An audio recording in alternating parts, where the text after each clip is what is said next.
பாலியல் வன்புணர்வு பண்ணியிருக்கான். அது மட்டும் இல்லாமல் அவன் ஃப்ரெண்ட்ஸையும் சேர்த்துட்டு அது போக வந்து அதிகமான பேரை கூட்டி வந்து அந்த பொண்ணை வந்து கூட்டு பாலியல் வன்புணர்வு பண்ணியிருக்கான். அது போக அந்த பொண்ணோட கோச் வந்து அந்த பொண்ணை வந்து எக்ஸ்ப்ளாய்ட் பண்ணியிருக்கான்.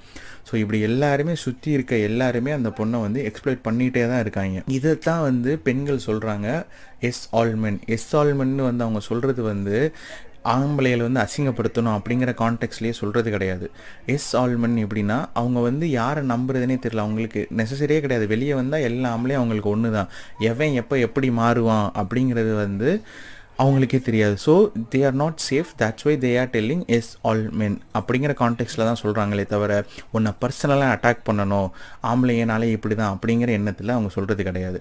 இப்போ நீங்களே வீட்டில் ஒரு பொண்ணு இருக்காங்கன்னா அவங்க வெளியே போகும்போது என்ன சொல்லுவீங்க? பார்த்து போகும்போது வெளியே பசங்கள்ட்டெல்லாம் பார்த்துருமா அப்படின்னு சொல்லுவீங்க. ஸோ நீங்களே அந்த இடத்துல எஸ் ஆல் மென் அப்படிங்கிறதான் இம்ப்ளிசிட் பண்ணுறீங்க. இப்போ நான் இங்கே வந்து சண்டை போட வரல,